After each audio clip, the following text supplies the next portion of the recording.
Hablemos un poco más acerca de componentes, los componentes de Angular.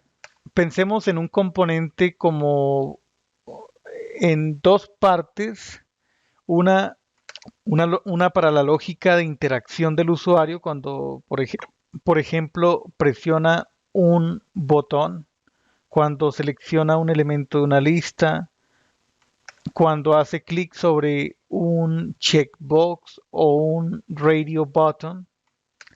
Esa sería la parte lógica. La parte de presentación en sí, el componente, la estructura, viene dada por el documento HTML. O sea, básicamente es la combinación de código TypeScript para la lógica y HTML, estructura, para los componentes para los componentes visuales que el usuario visualiza. En general, los componentes son clases, pero hay algunas reglas que deben seguir para que se logre la implementación. Cada componente tiene un componente de clase, tiene el atributo component. Cada atributo empieza por el carácter arroba. De esta manera, los desarrolladores pueden marcar una clase como componente y definirla y definir cómo debe ser creada y usada. Un decorador tiene básicamente dos campos. El selector.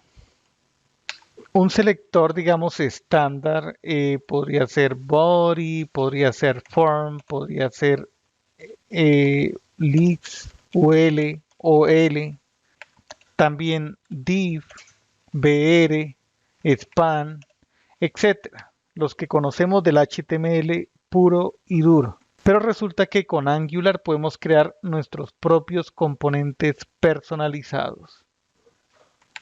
Podemos especificar un selector eh, acorde a la aplicación, acorde al contexto. Por ejemplo, podríamos tener un selector que se llame estudiante que muestre la información de un estudiante. Y le asociamos el HTML que define la estructura para el componente.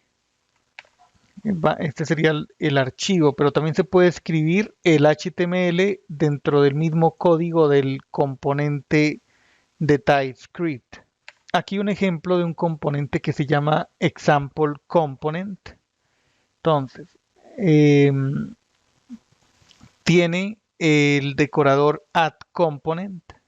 En la parte superior encontramos dos importaciones desde Angular Core, desde el núcleo de Angular, component y onInit, esos dos. Entonces aquí está el decorador, aquí la ruta de la plantilla que es un archivo HTML y el nombre del selector para el componente. Tenemos un constructor y la inicialización del método onInit. Debemos implementar ese método porque estamos implementando la interfaz onInit. Viene desde Angular Core. Específicamente esa interfaz onInit provee una función onInit, la cual será invocada durante la inicialización del componente, apenas está durante el tiempo de construcción. Todo el código que corresponde a la inicialización del componente debería estar en esa función. Continuaremos en el siguiente video. Hasta la próxima.